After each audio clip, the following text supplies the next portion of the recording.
वो क्या करते हैं सुबह से शाम तक, मोदी जी ने ये नहीं किया, मोदी जी ने वो नहीं किया, कमियां ही देखते रहते हैं। बाबा रामदेव ये कर रहा है, राहुल गांधी वो कर रहा है, क्या देख रहे हैं? कमियां। लेकिन अच्छाइयों को नहीं देख रहे कि मोदी जी क्या कर रहे हैं, बाबा रामदेव क्या कर रहे हैं। अच्छाइयों को देखना चाहिए, क्योंकि हर व्यक्ति में अच्छाई और बुराई दोनों होती है। अच्छाइयां भी होती है, बुराइयां भी होती है। मनुष्य अच्छाई और बुराई का पुतला है। मसर किसी कवि ने लिखा, मनुष्य गलती का पुतला है, ये अक्सर हो ही जाती है। जो गलती करके पछता है उसे इंसान कहते हैं, और जो गलती करे और जो गलती पर गलती करे फिर गलती करे, गलती पर गलती करे उसे पाकिस्तान कहते हैं। ये सुधरता नहीं है, बार बार गलती करता है। तो मनुष्य वही है जो सत्संग के माध्यम से दूसरों की अच्छाइयों को देखता है, सामने वाले में कौन सी अच्छाई है। क्योंकि हर व्यक्ति के जीवन में, क्योंकि आत्मा अल्पज्य है, उसके भीतर कमियां होगी। अगर आत्मा में कमियां ना होती तो इस मृत्यु लोक में जन्म ही ना होता, फिर तो वो मुक्ति में चला जाता। हमारे भीतर आत्मा में कमी है, दोष है, तभी तो ईश्वर ने मृत्यु लोक में भेजा है। अगर हमारे जीवन में कमी नहीं होती, 100% हम पूर्ण होते, तो फिर मुक्ति में आनंद में रहते। इस संसार के जन्म मरण के चक्र में, दुख बंधनों में क्यों पड़ते? तो कमियां तो संसार में हर व्यक्ति में है, चाहे वो चपरासी से लेकर प्रधानमंत्री तक ही क्यों ना हो। हर व्यक्ति के भीतर कमियां है, दोष है, बुराई है। लेकिन बुद्धिमान व्यक्ति वो है जो दूसरों की अच्छाइयों को देखता है, अपनी कमियों को देखता है, और सत्संग के माध्यम से अपनी कमियों को दूर कर देता है। वो उसी व्यक्ति का जीवन में सुधार हो सकता है। मूर्ख व्यक्ति जो होता है वो दूसरों की उन्नति को देखकर जलता है। दूसरा उन्नति कर रहा है, दूसरा प्रोग्रेस इतना क्यों कर रहा है, दूसरे ने इतने मोटर गाड़ी बंगले नौकर चाकर कैसे बना लिए, मेरे पास तो कुछ है ही नहीं। मन ही मन जलता है। सामने वाला तो कार में चल रहा है, अरे मेरे पास तो कार है ही नहीं, मन में जल रहा है। मूर्ख व्यक्ति वो होता है जो दूसरों की उन्नति को देखकर जलता है। समझदार वो व्यक्ति वो है जो दूसरों की उन्नति को देखकर ये विचार करता है कि वो उन्नति किस कारण कर रहा है, कौन सा काम वो ऐसा कर रहा है जिसके कारण वो प्रोग्रेस कर रहा है। अगर वही काम मैं करूं तो मेरी भी उन्नति हो सकती है, लेकिन मैं तो भाग्यहीन हूं, मैं तो भाग्य के भरोसे घर पर बैठा हूं, काम धंधा कुछ करता नहीं, आलसी हूं। तो ऐसे व्यक्ति आलस्य की, भाग्यवादी का संसार में कोई कल्याण नहीं होता। ईश्वर उसी की मदद करता है जो पुरुषार्थी, जो मेहनती है। आलसी निष्क्रिय व्यक्ति की परमात्मा भी मदद नहीं करता। मूर्ख व्यक्ति वो है जो दूसरों की उन्नति को देखकर मन में जलता है। बुद्धिमान व्यक्ति वो है जो ये विचार करता है कि सामने वाला प्रोग्रेस कैसे कर रहा है, अगर वो कर रहा है तो मैं भी कर सकता हूं। वो भी मनुष्य है, मैं भी मनुष्य हूं, उसको भी परमात्मा ने बुद्धि दी है, मुझे भी बुद्धि दी है। तो अगर जो काम उसने किया, अगर वही काम मैं करूं तो हो सकता है मैं भी प्रोग्रेस कर जाऊं। लेकिन नहीं, वो ऐसा विचार नहीं करता, उसको कुछ करना धरना नहीं है। सामने वाला कैसा प्रोग्रेस कर रहा है, वो कैसे तरक्की कर रहा है, बस इसी बात में वो दिन रात जलता रहता है। दिन रात उसके मन में यही विचार चलता रहता है कि वो इतना प्रोग्रेस कर रहा है, तरक्की कर रहा है, मैं क्यों नहीं कर रहा। मूर्ख व्यक्ति का मन ही मन जलता है। जो बुद्धिमान व्यक्ति होता है वो विचार करता है कि सामने वाला इतनी उन्नति कर रहा है, उसके कारण क्या है, उन कारणों का पता लगा करके वो भी उसी दिशा में काम करता है, तो उसकी भी उन्नति हो जाती है। इसलिए सबके गुण, अपनी हमेशा गलतियां देखा करो, जिंदगी में हूबहू तुम झलकियां देखा करो। हसरते महलों की गर आ सताए आन कर, तो गरीबों की भी जाकर झोपड़ियां देखा करो। हसरते महलों की, अगर महलों की हसरतें बनी हुई है, अरे मैं तो ऊंचा पद मिल जाए, धन सम्मान लाखों मेरे पास आ जाए, महलों में रहने की इच्छा है, तो ऐसा व्यक्ति जिसका सामर्थ्य इतना नहीं है, पुरुषार्थ वो करता नहीं और केवल सपने देखता है, तो सपने देखने वाला व्यक्ति मूर्ख होता है। सपने उतने ही देखने चाहिए जितना अपना क्षमता हो, जितना सामर्थ्य हो। जितना व्यक्ति वजन उठा सकता है उतना ही उसकी क्षमता है। हम 50 किलो वजन उठा सकते हैं तो 50 किलो के ही सपने देखना चाहिए, 1 कुंटल के नहीं। कई संसार में लोग होते हैं, बहुत सारे बच्चे होते हैं, कोटा में चले गए एलन की कोचिंग में पढ़ने के लिए, डॉक्टर बनना है साहब, इंजीनियर बनना है साहब, पढ़ते हैं लेकिन क्षमता है ही नहीं, योग्यता है ही नहीं, इतनी शक्ति नहीं है, इतना सामर्थ्य नहीं, इतनी बुद्धि नहीं। फिर क्या होता है, जब उस काम में सफल नहीं होते तो फिर तनाव होता है, फिर डिप्रेशन होता है, फिर लोग आत्महत्या करते हैं, क्योंकि सपने ऊंचे देख लिए। धरती पर रहने के तरीका नहीं, लेकिन चंद्रमा पर रहने के सपने देख रहा है। धरती पर रहना नहीं आता, चंद्रमा पर रहने के सपने देख रहा है। ऐसे व्यक्ति को शास्त्रों में मूर्ख कहा है। समझदार व्यक्ति वही है जो अपनी क्षमता के अनुसार सपने देखता है, जितनी उसकी कैपेसिटी है, जितनी क्षमता है उतना ही, जितना सामर्थ्य है। अब मेरा सामर्थ्य नहीं है साहब कि मैं बड़ी बड़ी कंपनियां खोल सकूं, बड़े बड़े बिजनेस चला सकूं। ऐसा अगर सपना मैं देखूंगा तो मैं मूर्ख हूं।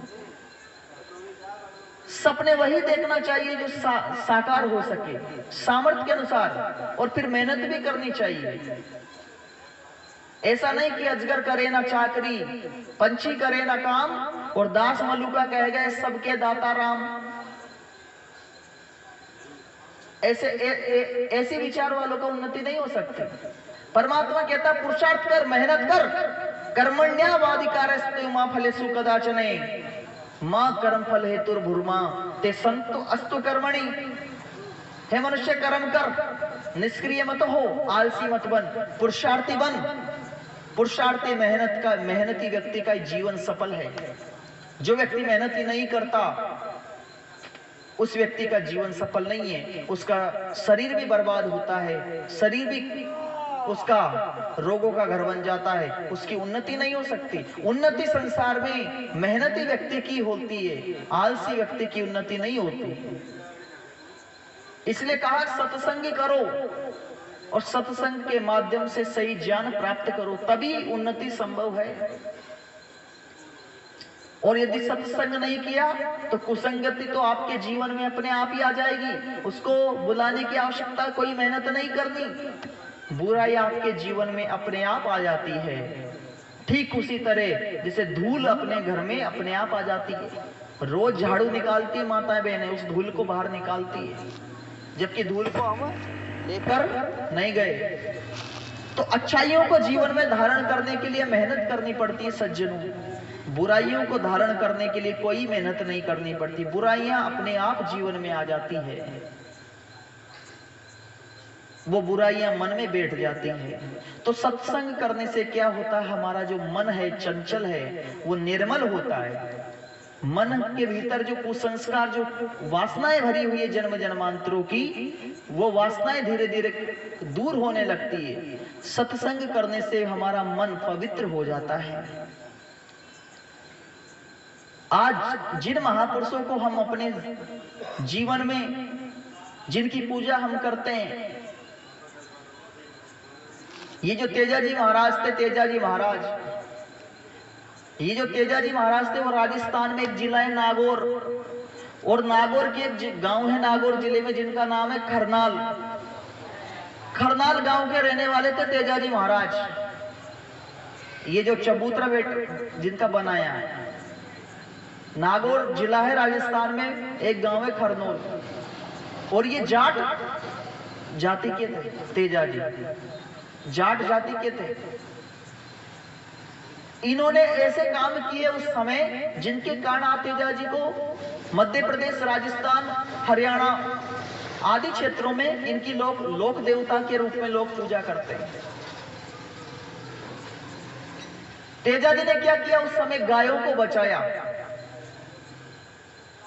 उस समय क्या होते थे, जो लुटेरे होते थे, क्योंकि तेजाजी महाराज का जन्म जो है वो 11वीं शताब्दी में हुआ था, सन 1074 ईस्वी में जन्म हुआ था।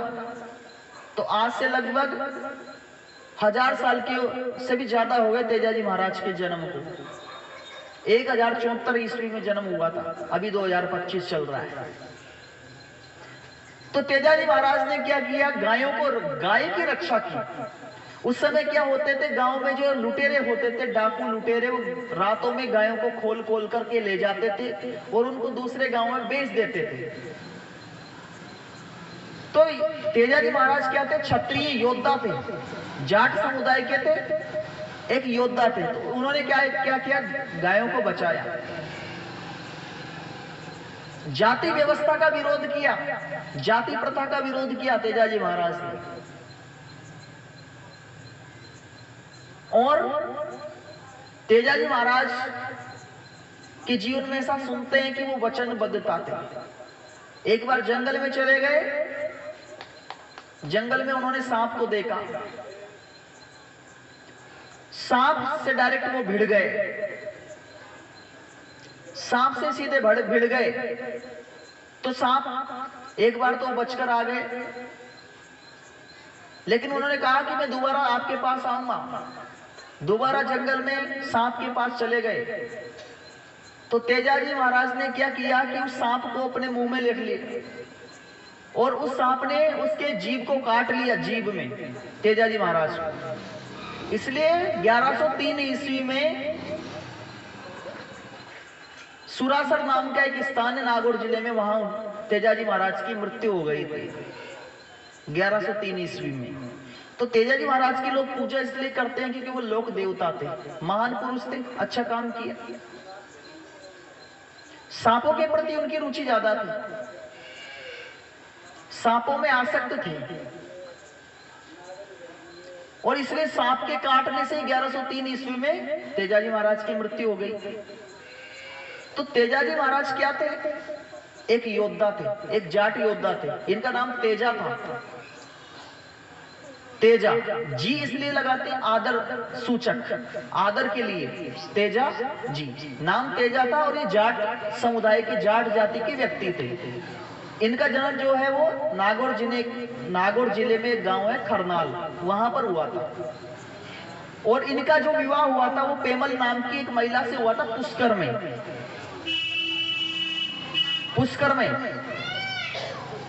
पुष्कर जो अजमेर के पास एक जगह है पुष्कर, जहां ब्रह्मा जी का मंदिर है, वहां पर तेजाजी महाराज का जन्म हुआ था, नहीं विवाह हुआ था पेमल नाम की महिला से। लेकिन 1103 ईस्वी में जब सांप के काटने से तेजाजी महाराज की मृत्यु हो गई तो उनकी जो पत्नी थी वो भी सती हो गई थी। तो तेजाजी महाराज एक महान पुरुष थे क्योंकि उन्होंने योद्धा थे, क्षत्रिय वर्ष पुरुष थे। तो उन्होंने जाति व्यवस्था का विरोध किया, गायों की रक्षा की, समाज सुधार के लिए काम किए, इसलिए लोग उनको पूछते हैं। तो महापुरुष जो बनते हैं वो अच्छी संगति के कारण ही बनते हैं।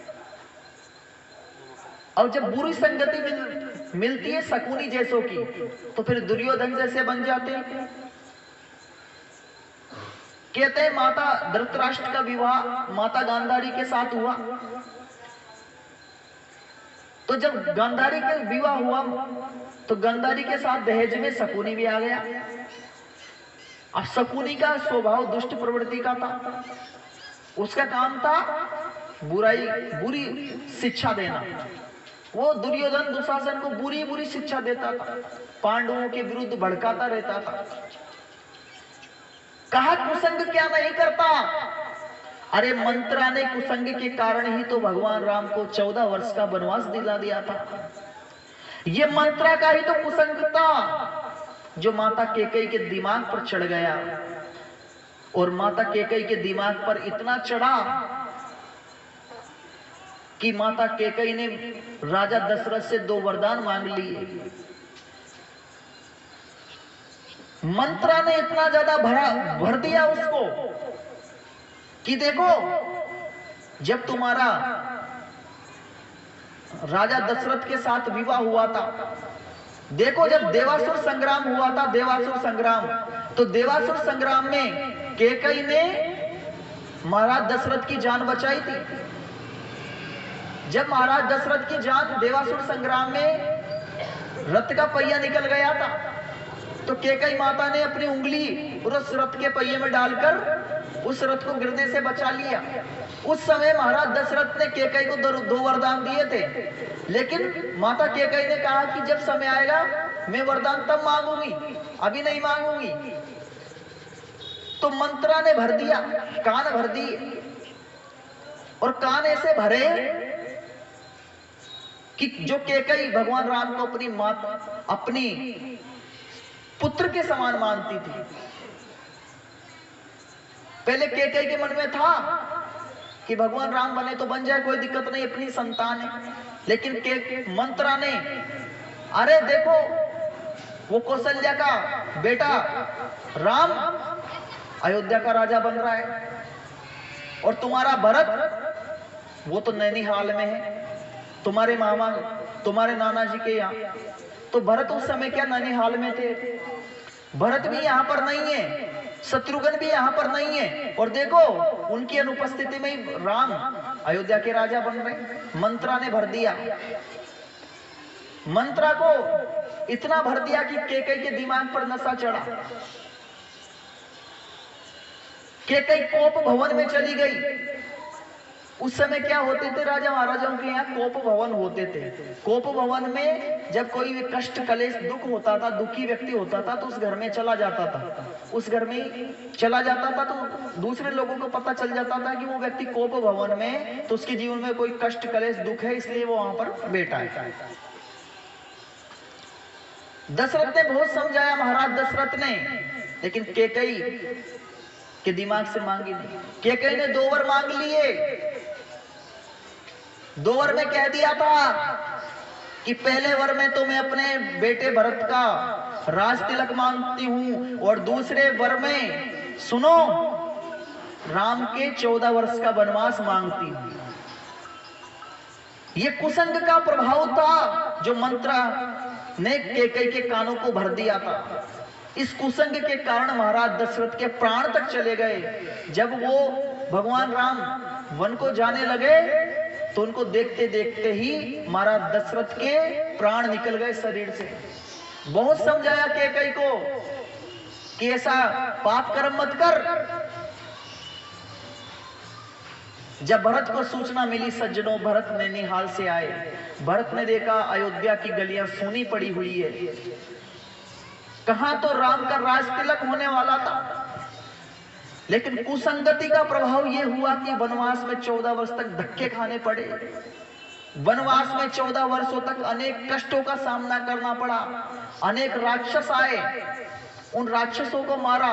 मारीच, सुबाहु जैसे राक्षस उस समय ऋषि मुनियों के आश्रमों में जाकर ऋषि मुनियों की तपस्या भंग किया करते थे। उनके यज्ञ में खून डाल दिया करते थे, हड्डियां फेंक दिया करते थे। उन राक्षसों का वध किया। भगवान राम को के साथ जब वनवास में थे, माता सीता का रावण ने हरण कर लिया। वहां समस्या आई, फिर लक्ष्मण जी को शक्ति लग गई। वो दुख, वो कष्ट भगवान राम के जीवन में आए। एक कुसंग ने भगवान राम के जीवन को दिशा और दशा बदल दी। लेकिन भगवान राम तो थे मर्यादा पुरुषोत्तम। इसे कहते हैं महापुरुषों से शिक्षा लेनी चाहिए। आज के नेताओं को शिक्षा लेनी चाहिए जो चंद वोटों के कारण स्वार्थ के कारण बिक जाते हैं। लेकिन भगवान राम ने अयोध्या की गद्दी को फुटबॉल की तरह फेंक दिया था। कह दिया था कि मेरा भाई भरत राजा बने चाहे मैं बनूं, बात तो एक ही है। इसलिए तो आज कहते हैं कि भाई हो तो भरत जैसा। ये कहावत ऐसे ही नहीं चल गई। भरत जैसा भाई, अगर राम जैसा भाई है तो भरत भी कम नहीं थे तपस्या में। भरत ने भी कसम खाई थी कि जब तक राम 14 वर्षों के वनवास के बाद तक अयोध्या में नहीं आएंगे, तब तक मैं राज सिंहासन पर नहीं बैठूंगा। वो भी चरण पादुकाएं रखकर सिंहासन पर, भगवान राम की चरण पादुकाएं सिंहासन पर रखकर राज चलाया करते थे। बेटे नहीं, कहा दोनों भाइयों में इतना आपसी प्यार। ये सत्संगति का ही तो प्रभाव था।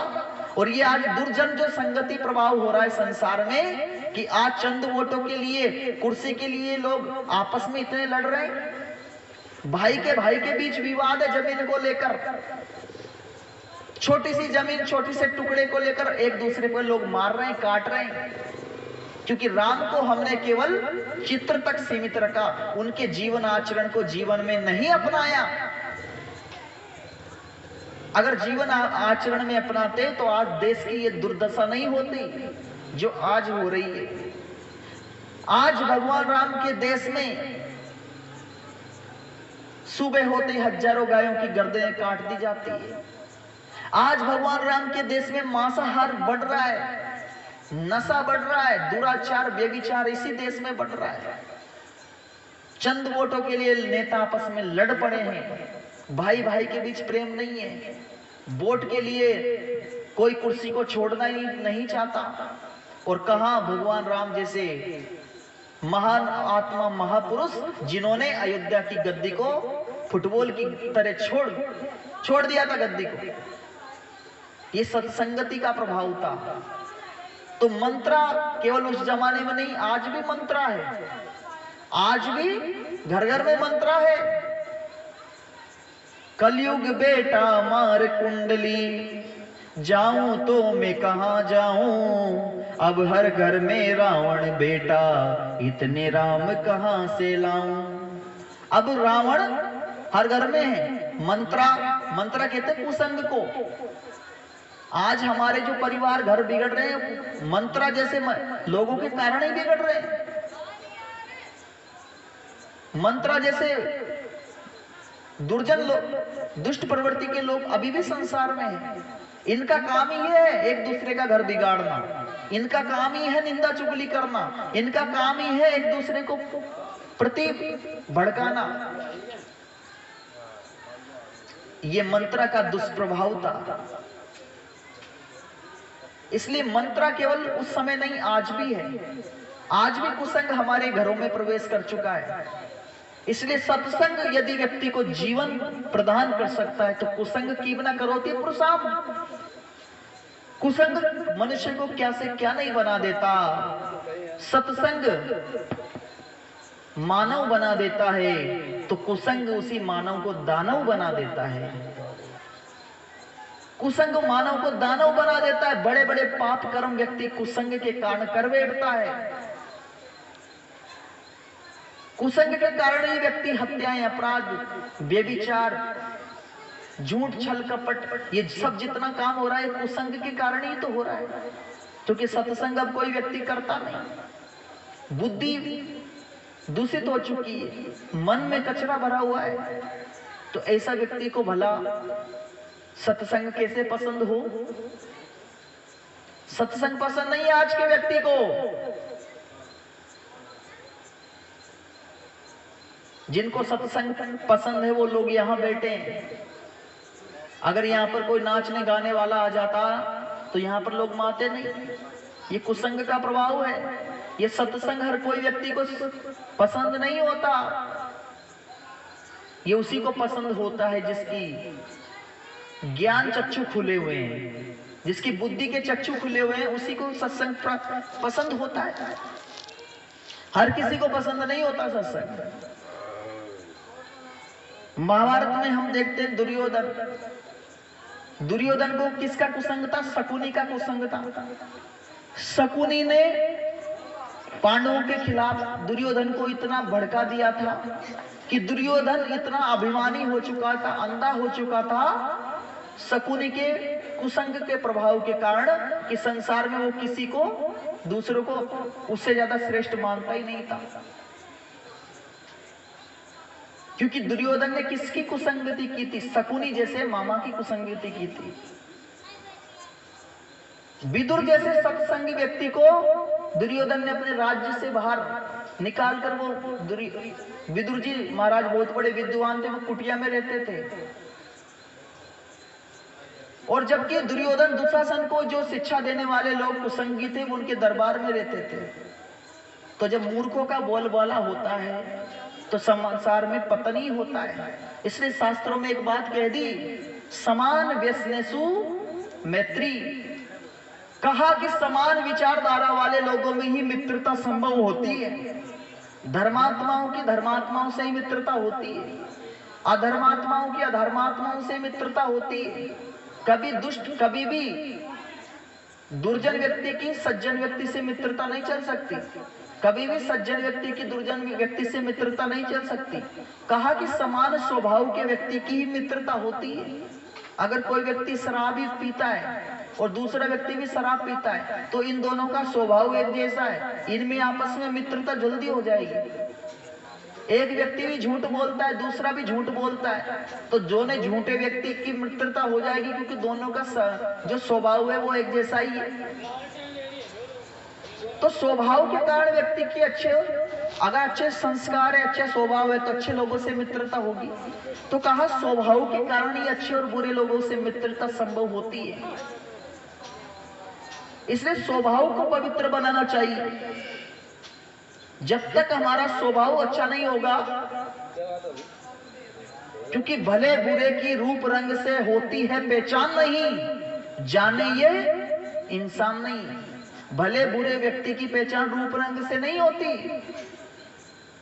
एक लड़की थी हरियाणा में, उसने क्या किया कि एक लड़के से विवाह कर लिया। लड़का दिखने में भी बहुत स्मार्ट था, सुंदर था, उसके पास मकान भी बहुत अच्छा था, जमीन जायदाद भी थी, नौकर चाकर गाड़ी बंगले सब थे। ये देखकर उसके पिता ने उसका विवाह कर दिया, क्योंकि आजकल शादी में चमड़ी और दमड़ी दोनों को ही देखते हैं। चमड़ी और दमड़ी को ही देखते हैं, गुण कर्म स्वभाव को नहीं देखते। जब विवाह कर दिया, विवाह हो गया। अब वो लड़की गुरुकुल में पड़ी हुई थी, हमारे जैसे धार्मिक स्वभाव की थी।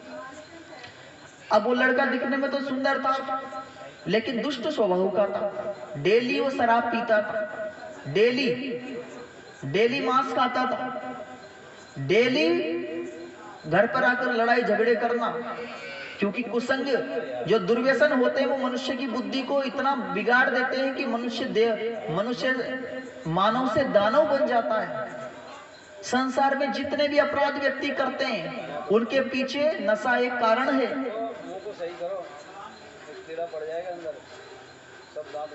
तो जब उस लड़के ने देखा तो वो अपने बाप के पास आई गांव में वापस, तुमने मेरा किस लड़के से विवाह करा दिया, वो उसका स्वभाव तो बहुत दुष्ट है। तो उसने कहा कि भाई आपने तो अपनी मर्जी से किया था, भाई रूप रंग बहुत अच्छा था, इसे लड़की के लिए भी हो सकता है, लड़की भी दुष्ट हो सकती है, लड़का भी हो सकता है, दोनों के लिए है। तो शास्त्रों में कहा भले बुरे की रूप रंग से होती है पहचान, नहीं जाने ये इंसान नहीं। रूप रंग से अच्छे बुरे की पहचान नहीं होती। बहुत सारे लोग होते हैं स्मार्ट दिखने में, लेकिन उनके जो विचार होते हैं, उनका स्वभाव इतना खराब होता है कि वे गलत स्वभाव के कारण दूसरों को कष्ट पहुंचाते हैं। रिश्वतखोरी, भ्रष्टाचारी, झूठ, छल कपट, अन्याय सारे काम करते हैं। और संसार में बहुत सारे लोगों का कलर काला तो होता है, लेकिन मन उनका पवित्र होता है, मन से गोरे होते हैं। मन ही मनुष्याणाम कारणाय बंध मोक्षो। मन यदि हमारा गोरा है तो शरीर कोई मायने नहीं रखता। मन अच्छा होना चाहिए, मन हैंडसम होना चाहिए, शरीर हैंडसम हो या ना हो, अगर मन साफ है, इसलिए कहा मन चंगा तो कटौती में भी गंगा। और मन चंगा नहीं और शरीर कितना भी सज लो संवार लो, क्योंकि शरीर तो जड़ है। शरीर आज नहीं तो कल शरीर का तो नाश होना है, शरीर को तो मरना है आज नहीं तो कल, शरीर तो जड़ है। इसलिए मन को सजाइए, मन को, शरीर को सजाना इंपॉर्टेंट नहीं है, क्योंकि परमात्मा केवल मन के भावों को देखता है। वो ये नहीं देखता सामने वाला कितना गोरा है कि काला है कि अमीर है कि गरीब है कि बुद्धिमान है कि अनपढ़ है, नहीं। परमात्मा मन के भावों को देखता है। मन के भाव अच्छे होना चाहिए। और मन के भाव अच्छे कब होंगे? जब सत्संग प्राप्त करेंगे, जब अच्छे लोगों के पास बैठेंगे, तब जाकर सत्संग प्राप्त होता है। बड़े भाग मानुष तन पावा, लिखा तुलसीदास जी ने। जिनके बड़े भाग होते हैं उन्हीं को सत्संग प्राप्त होता है। और वेदों की चर्चा मिल जाए वो तो सोने पे सुहागा है। सत्संग केवल वेदों का होता है। आज सत्संग के नाम पर दुकानें बहुत चल रही है संसार में, बहुत सारी दुकानें चल रही है सत्संग के नाम पर। आसाराम भी सत्संग करता था, रामपाल भी सत्संग करता था, राम रहीम भी सत्संग करता था, राधे मां भी सत्संग करती थी। ये सारे सत्संग करने वाले आज जेल की सलाखाओं के पीछे बंद है। ये भी सत्संग करते थे, लेकिन सारे के सारे सत्संगी जेल की सलाखाओं के पीछे बंद है। खुद को गॉड, मैसेंजर ऑफ गॉड, खुद को भगवान का मैसेंजर बताते थे। देखो ईश्वर ने हमें मैसेंजर बना के भेजा है, संदेश वाहक बनाकर भेजा है। लेकिन आज सारे के सारे ढोंगी बाबा जेल में बंद है, क्योंकि ये सत्संग तो किया इन्होंने, लेकिन इन्होंने सत्य का आचरण नहीं किया। इनका उद्देश्य केवल लोगों को मूर्ख बनाना और धन प्राप्त करना था। इनका सत्संग से कोई मतलब नहीं। ये सत्संग का से भी नहीं जानते थे। जब भी आते थे तो नाचते कूदते थे। तो भारत की जनता तो क्या भाई, ये तो भेड़ चाल है, जिधर दम है उधर हम हैं। मैं आपसे पूछता हूं, भीड़ सब्जी मंडी में भीड़ ज्यादा रहती है, सुनार की दुकान पर भीड़ ज्यादा रहती है? सब्जी मंडी में रहती है ना भीड़, सुनार की दुकान एक ही दो ग्राहक दिखेंगे सारे दिन में।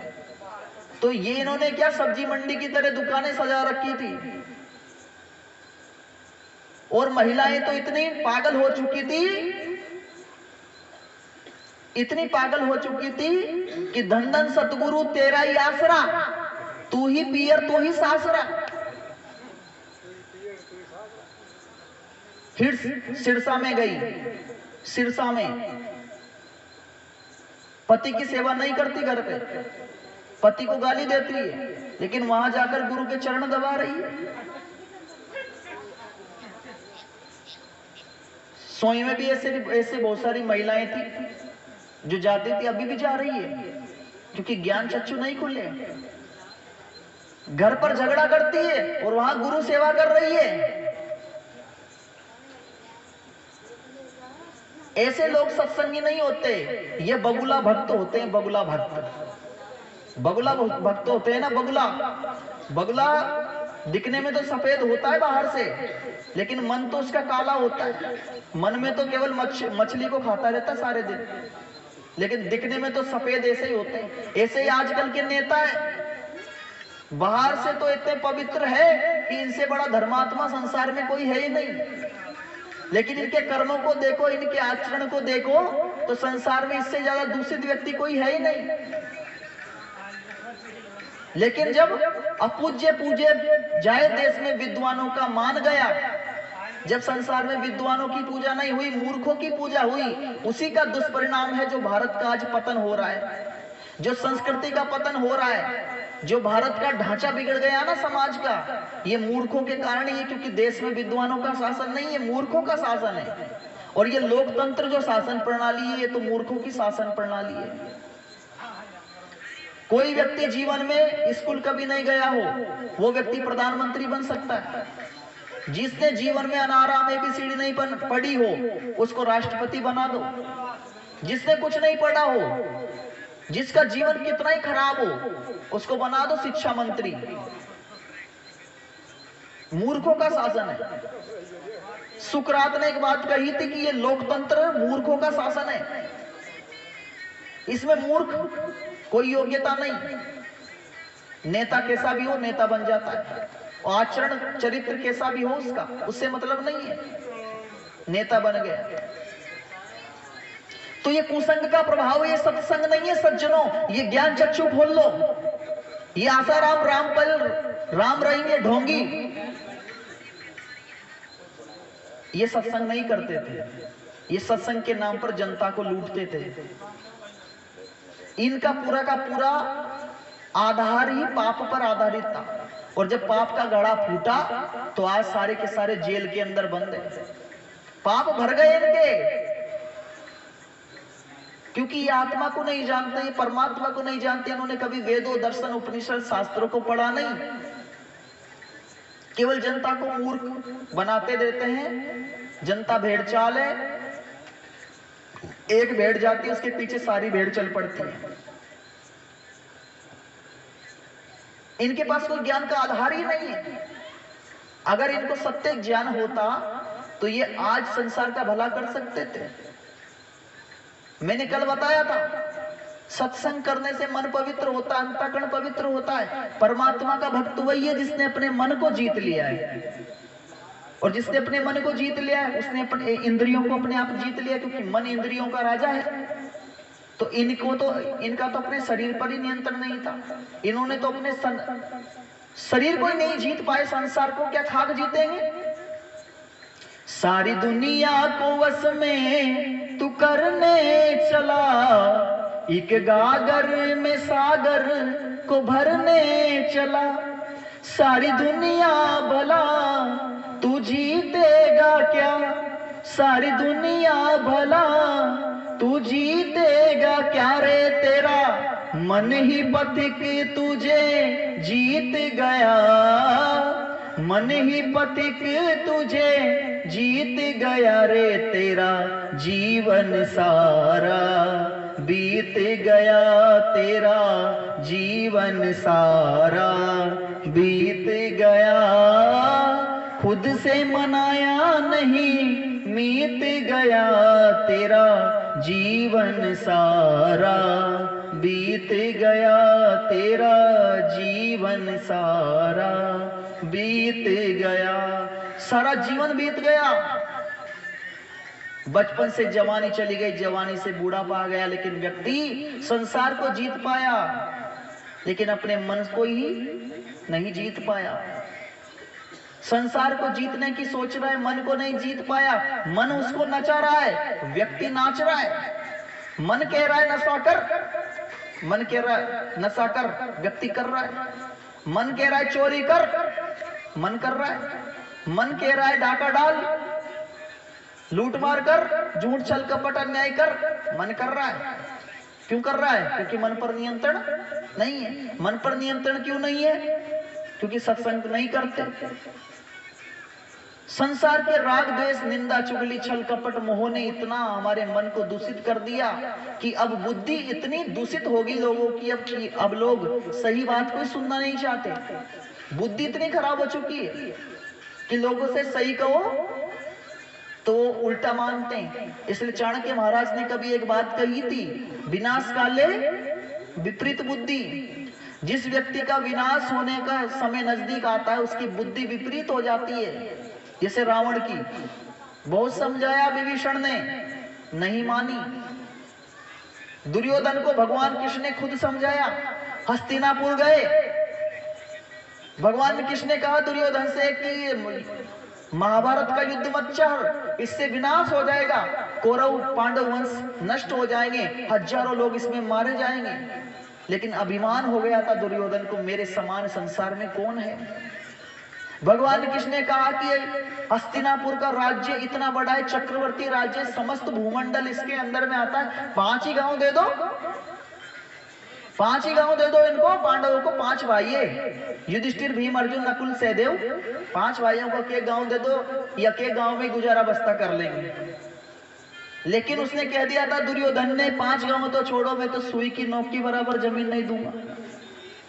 उल्टा भगवान कृष्ण को कैद करने की योजना बनाने लगा, क्योंकि जब व्यक्ति का विनाश का समय नजदीक आता है तो वो उल्टी उल्टी योजनाएं, उल्टा उल्टा सोचता है। भगवान कृष्ण ने कहा दुर्योधन, क्या तुम धर्म को नहीं जानते, क्या तुम अधर्म को नहीं जानते? दुर्योधन ने कहा जानामि धर्मम नच में प्रवृत्ति, जानानि अधर्मम नच में निवृत्ति। सुन केशव, मैं धर्म को भी जानता हूँ, मैं अधर्म को भी जानता हूँ, मैं जानता हूँ सही क्या है गलत क्या है, लेकिन धर्म में मेरी रुचि नहीं है और अधर्म से मेरा छुटकारा नहीं हो सकता, अधर्म से नहीं छूट सकता। व्यक्ति को पता है पुड़िया खाना गलत है, किसी से भी पूछ लो, कोई ये नहीं कहता पुड़िया बढ़िया है। शराबी से पूछ लो तो वो कहे हाँ शराब बुरी है, ऐसा ही कहेगा, ऐसा नहीं कहेगा शराब बढ़िया है पुड़िया खराब है। सबको पता है लेकिन छोड़ नहीं पा रहे। जानते हुए भी छोड़ नहीं पा रहे, क्योंकि धर्म में प्रवृत्ति नहीं है और अधर्म से, उस बुराई से छुटकारा नहीं है। छुटकारा क्यों नहीं है? क्योंकि हम उस बुराई के हानि को नहीं देखते। जो बुराई हमारे जीवन में, उस बुराई में हम सुख को देख रहे हैं, उसमें लाभ देख रहे हैं, हानि को नहीं देख रहे। जब बुराई से होने वाली हानि को देखोगे तब उसको छोड़ पाओगे। अब आपको उस बुराई में हानि दिख ही नहीं रही, आपको सुख दिखाई दे रहा है, आपको लाभ दिखाई दे रहा है। बहुत सारे लोग हैं जो कहते हैं भाई बीड़ी पी ली, बीड़ी पीने से क्या होगा, हमारा तो मन लगने लग गया, हमारा तो भोजन पचने लग गया, हमारा तो पेट में ये हो गया, वो हो गया। ऐसे तर्क देते हैं, कुतर्क। ये कुतर्क है, तर्क नहीं है। तर्क वही है जो धर्म सम्मत हो। तो शास्त्रकार ने कहता है कि व्यक्ति बुराई को जानते हुए भी छोड़ क्यों नहीं पाता और अच्छाई को जानते हुए भी पकड़ क्यों नहीं पाता। तो शास्त्रकार कहते हैं कि जन्म जन्मांतरों की जो मन के अंदर वासनाएं भरी हुई है, ये वासनाएं इतनी प्रबल होती है कि व्यक्ति के ज्ञान को ढक देती है, ज्ञान को ढक देती है। जैसे सर्दियों में जब कोहरा पड़ता है, कोहरा तो दूर का व्यक्ति स्पष्ट दिखाई नहीं देता। जैसे कांच में धूल लग जाए तो चेहरा स्पष्ट दिखाई नहीं देता। ठीक इसी तरह जब अज्ञान का पर्दा दिमाग पर छा जाए तो ज्ञान की बातें अच्छी नहीं लगती, क्योंकि अज्ञान ने ज्ञान को दबा दिया, बुद्धि को दबा दिया। क्योंकि सत्संग नहीं प्राप्त हुआ। सत्संग प्राप्त हो जाता तो जीवन की दिशा और दशा बदल जाती। मैंने आपको निवेदन किया था भगत सिंह का। भगत सिंह सत्संग के कारण ही उनका जीवन, अच्छी संगति के कारण, अच्छे लोगों के कारण ही तो इतना बड़ा बना कि इतनी कम उम्र में ही, 23 साल की उम्र में देश को आजाद कराने के लिए 1931 में फांसी पर चढ़ गया। और आज का युवा भी उसी उम्र में नशाखोरी में जा रहा है, भोगों में पड़ा हुआ है, अश्लीलता में फंसा हुआ है, मोबाइल टीवी से फुर्सत नहीं है। ये किसका प्रभाव है? ये सत्संगति का प्रभाव है।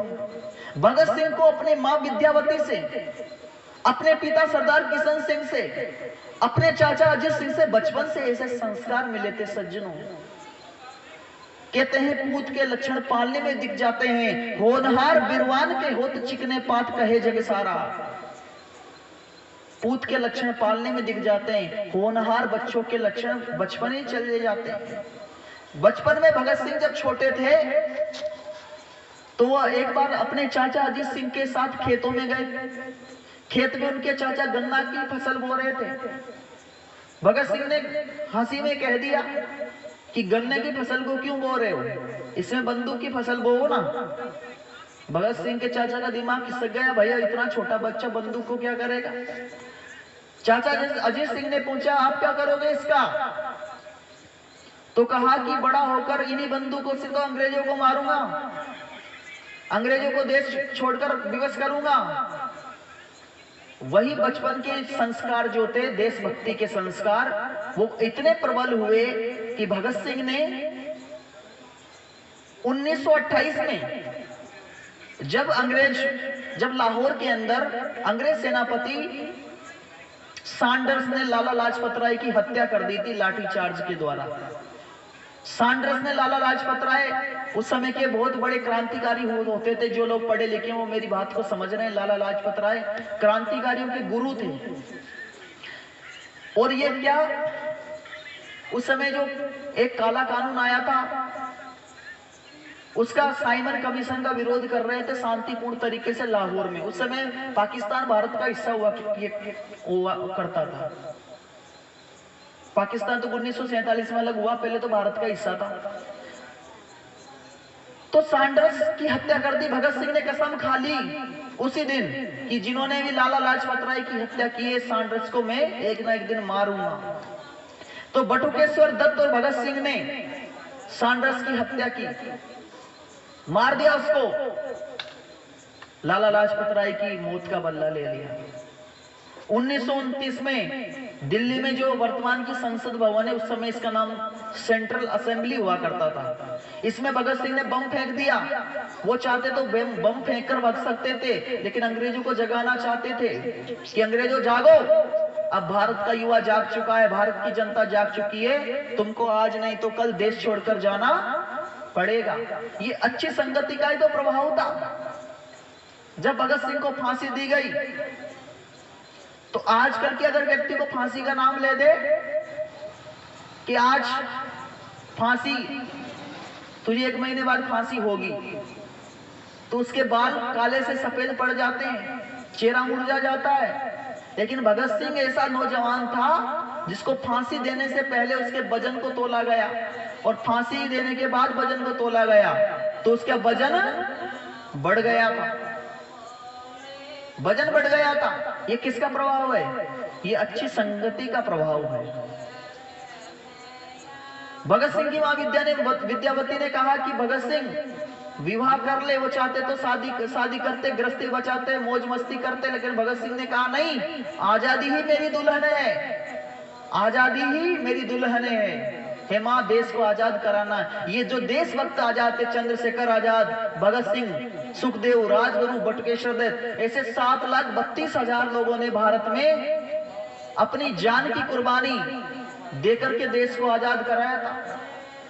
देश केवल गांधी के चरखे से आजाद नहीं हुआ था। दे दी हमें आजादी बिना खग बिना ढाल, साबरमती के संत कर दिया तूने कमाल। ये झूठ है। देश की आजादी बहुत कड़ी तपस्या से मिली थी। लाखों लोगों ने अपनी जान की कुर्बानी दी थी। छोटी छोटी बच्चों ने, छोटे बच्चों से लेकर बड़े तक सभी ने अपनी कुर्बानी दी, अपने लहू को दिया, तब जाकर देश आजाद हुआ। तो उनके संकल्प किसके कारण मजबूत थे? अच्छी संगति थी, अच्छे विचार थे। जब व्यक्ति के मन में अच्छे विचार होंगे तो अच्छा काम करेंगे, अच्छी योजनाएं बनाएंगे। और जब व्यक्ति के मन में बुरे विचार होते हैं तो वो बुरी योजना बनाता है।